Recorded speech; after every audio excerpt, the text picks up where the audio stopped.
êtes sur Antenne Télévision et vous avez raison, mesdames, messieurs. Bonjour et bienvenue à cette édition du journal sur votre chaîne de référence.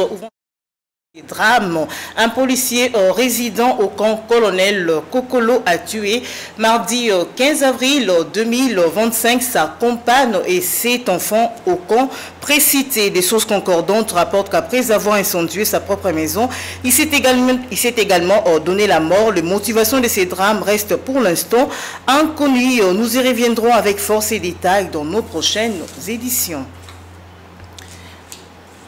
Et des équipes d'inspecteurs de l'inspection générale de la police sont sur terrain depuis lundi 14 avril à Kinshasa pour 15 jours afin de traquer tous les agents verrés de la police de circulation routière, PC en sigle, qui s'adonnent à des comportements violents, le droit des usagers de la route. Deux véhicules avec mention IGPNC sont déployés à cet effet dans les communes de la Gombe, Lingwala, Mongafula et Lumete et Njili.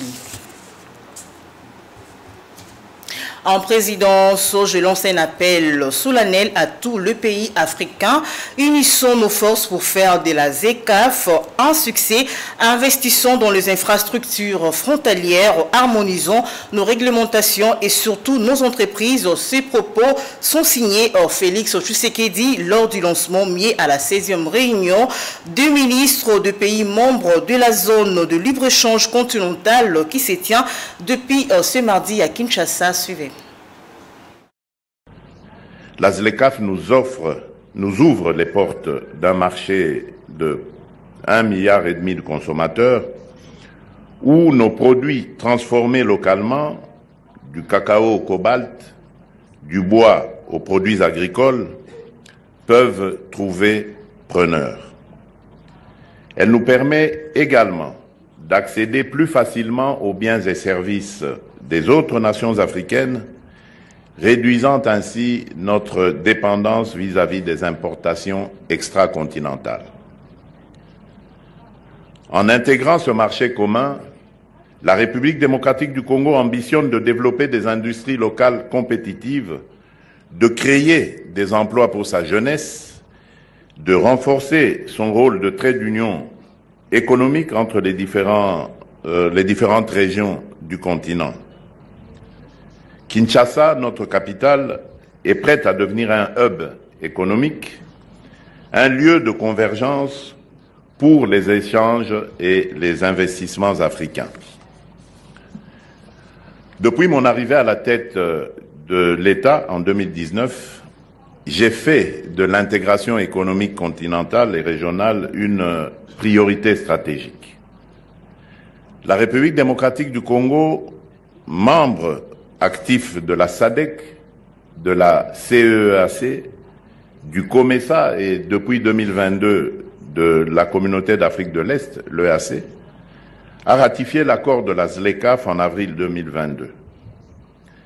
Cet engagement s'est traduit par des actions concrètes qui sont la création du Comité national ZLECAf en juillet 2021, placé sous l'autorité de Madame la Première ministre avec un secrétariat exécutif chargé de coordonner nos efforts, l'élaboration d'une stratégie nationale de mise en œuvre de la ZLECAf qui guide nos politiques pour maximiser les bénéfices de l'accord, et le dépôt récent de nos listes de concessions tarifaires auprès du secrétariat de la ZLECAf, un pas décisif vers notre intégration à l'initiative du commerce guidé.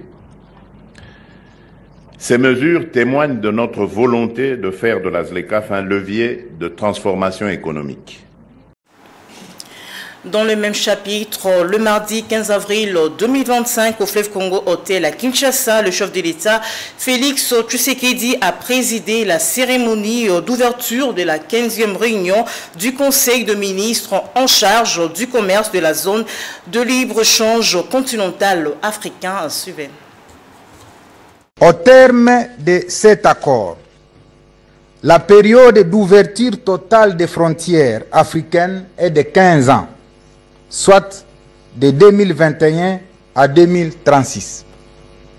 Par ailleurs, les 54 États partis à l'accord ont convenu que chaque pays doit établir une liste complète de tous les produits devant faire l'objet des échanges interafricains, avec la latitude pour chaque pays de choisir 3% des produits qui ne seront pas concernés par le démantèlement tarifaire au regard de leur importance dans la construction de l'économie nationale.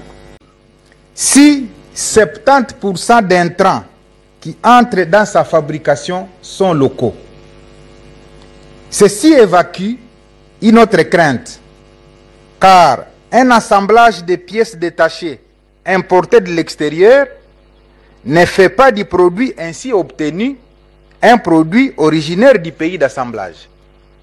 Et donc, un tel produit ne bénéficie pas des avantages liés à la zone de libre-échange. Changeons de chapitre à présent en vue d'évaluer l'exploitation de minerais de la République démocratique du Congo. Pendant ces temps de crise, le comité de crise pour la paix et la sécurité a ouvert un dialogue ce mardi 15 avril 2025. Ces dialogues visent à bâtir une gouvernance minière responsable pour la paix et la stabilité régionale. Le reportage de Pascal Lokolo. Des crises pour la paix et la sécurité en RDC avec les soutiens techniques et financiers des GIZ et de l'ambassade d'Allemagne. Ce dialogue national sur la gouvernance minière dans les contextes des conflits a rassemblé plusieurs personnes venues de divers horizons. Dans leurs interventions, la plupart des participants sont revenus sur les abus commis dans la partie est du pays pour l'exploitation cruelle des minéraux congolais, notamment la corruption et les détournements. La mauvaise gestion de la chose publique, la corruption, le manque de solidarité. Pendant ces temps-ci, les temps difficiles, nous devons faire des efforts pour essayer de nous focaliser sur un ennemi commun qui est le Rwanda et ses supplétifs du M23, afin d'essayer de voir comment on va trouver une solution. S'il y a des oppositions entre nous, on devait les laisser dehors pour essayer de régler d'abord ce problème. Maintenant, la solution, c'est qu'on essaie de gérer autrement la chose publique, mettre les personnes qu'il faut aux places qu'il faut et les Congolais. Au niveau national, au niveau des provinces, ainsi de suite. Les solutions, c'est aussi que justice soit faite. Tous ces gens qui sont tués, violés, enterrés pendant des années, pendant 30 ans sans jamais être jugés, qu'on crée, qu'on mette en place rapidement un mécanisme de justice transitionnelle avec une cour pénale spéciale pour le Congo. Moi, je pense qu'il faut qu'on associe aussi les femmes, les jeunes, la société civile, les organisations des droits de l'homme dans tous les mécanismes de résolution de ce conflit. Il faut dire que ce dialogue se poursuit jusqu'au vendredi 17 avril avec des diverses sessions, panels structurés sur les domaines miniers pendant cet état de crise. En dehors de nos frontières, il se tient à Brazzaville, capitale de la République du Congo, la 16e conférence de présidents des assemblées parlementaires francophones APF en sigle. Cette rencontre de présidents des assemblées et des sections d'Afrique réunit des parlementaires de toute l'Afrique pour renforcer la coopération et les dialogues au sein de la francophonie. John Gombois et Pascal Lokolo.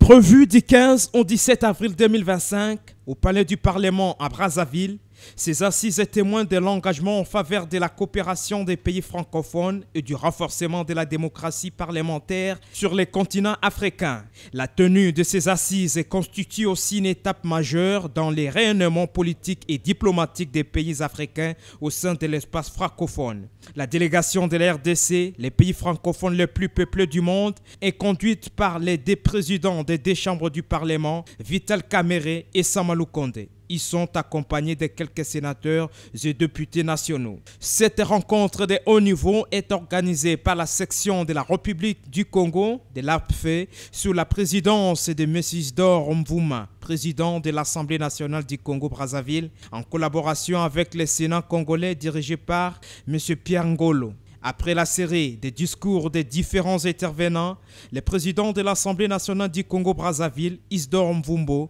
a déclaré ouverte la 16e édition de la conférence des présidents des assemblées parlementaires de la francophonie. En attendant les résolutions et les recommandations à la clôture de ces assises le 17 avril 2025, des travaux en commission se poursuivent à huis clos.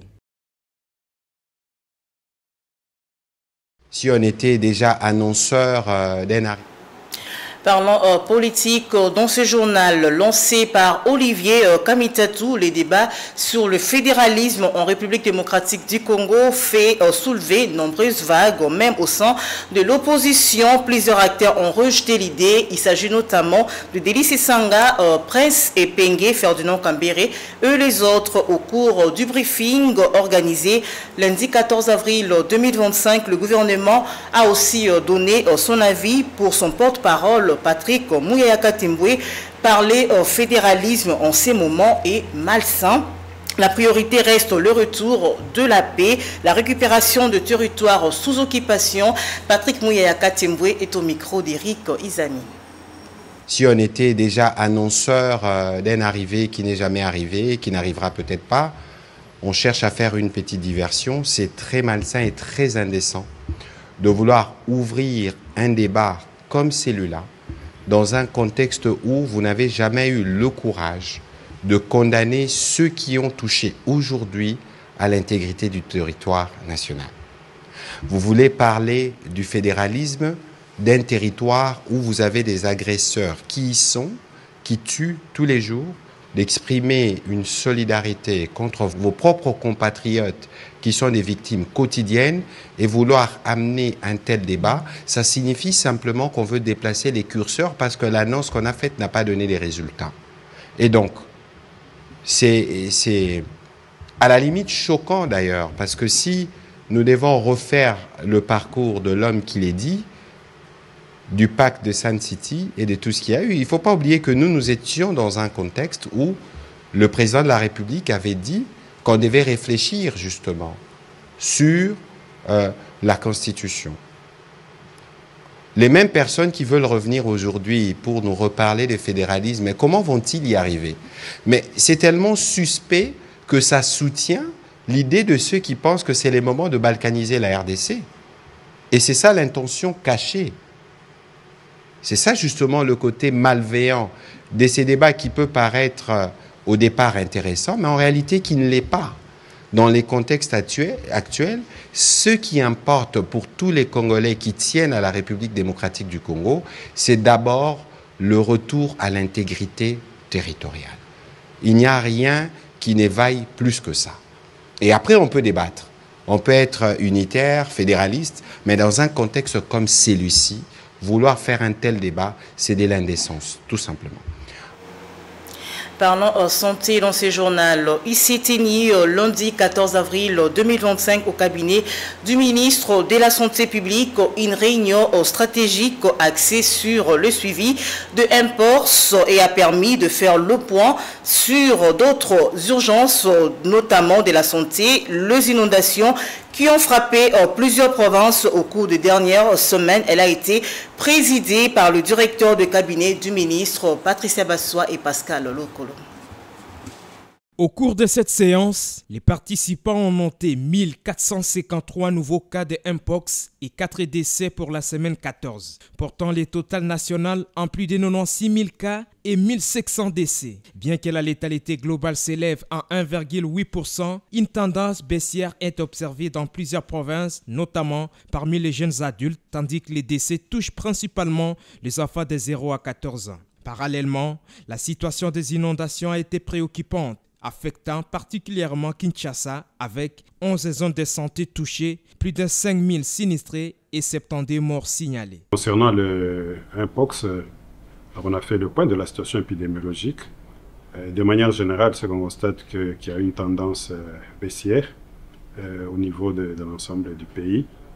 Et à la semaine 14, donc on a enregistré autour de 1453 cas et 4 décès. Et la létalité, c'est autour de 0,28%.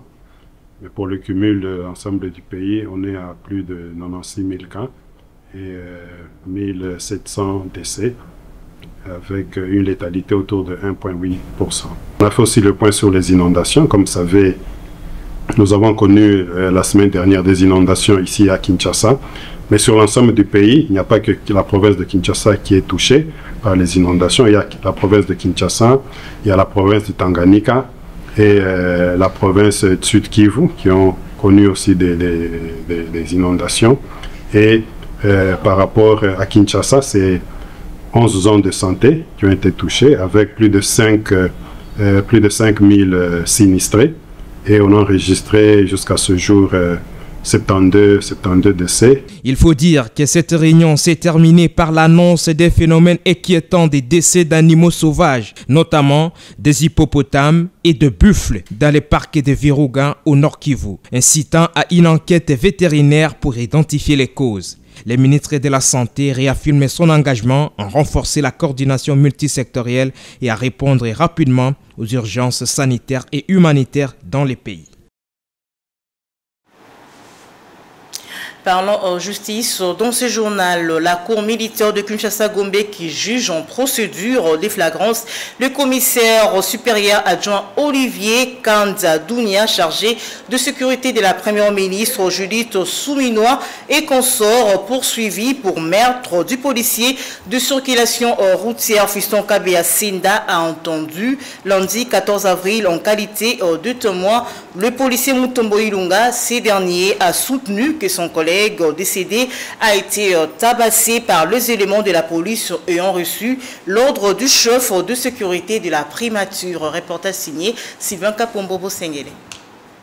Prévenu, présumé auteur de meurtre du policier de circulation routière Fiston Kabea Senda, survenu le 25 mars dernier à Kinshasa, ont comparu pour la deuxième fois devant la cour militaire de Kinshasa-Gombe lundi 14 avril 2025 à l'issue de l'audience tenue en flagrance au camp Lufungula dans la partie centre de la capitale. Le commissaire supérieur adjoint Olivier Kanza Dounia, chef de la sécurité de la première ministre Judith Souminois, a devant la cour nié avoir arrêté brutalement le défunt Kabea après lui avoir administré des coups par l'entremise des deux policiers en tenue civile sous son escorte. Toutefois, cet officier supérieur de la police a soutenu plutôt avoir interpellé le policier Fiston Kabea qui, selon lui, avait tenu des propos discourtois à l'égard de la première ministre qui était attendue d'urgence à la présidence de la République à la cité de l'Union africaine.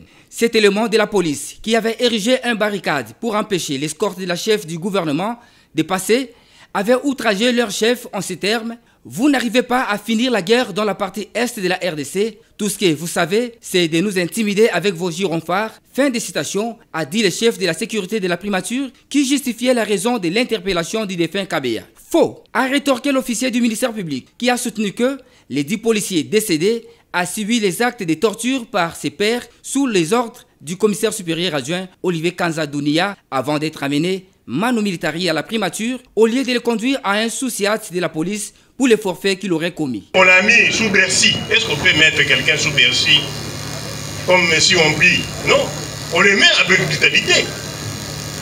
Et ce n'est pas la première fois que nous constatons comment on met quelqu'un sous Bercy. Et c'est lui-même le prévenu Dounia qui dit à la cour qu'on a amené les défunts Kabea manu militari. Et d'ailleurs, il montre même la position de ce président. Qu'on les tenait sous la ceinture, et c'est quelqu'un qu'on amène paisiblement, on peut les tenir sous la ceinture. Ça montre à suffisance des faits combien cette arrestation était brutale. Les propos de l'organe de la loi ont été soutenus par le policier Mutombo Ilunga, entendu comme témoin par la cour. Cette dernière, c'est-à-dire la cour militaire de Kinshasa-Gombe, a renvoyé la cause au mercredi 16 avril pour la poursuite de l'instruction et la comparution des 2 prévenus en tenue civile qui avaient arrêté les nommés policiers de roulage Fiston Kabea Senda le jour des faits. Et c'est la fin de cette édition du journal, mesdames, messieurs. Merci de nous avoir suivis. Et restez branchés sur Antenne Télévision, votre chaîne de référence. Au revoir.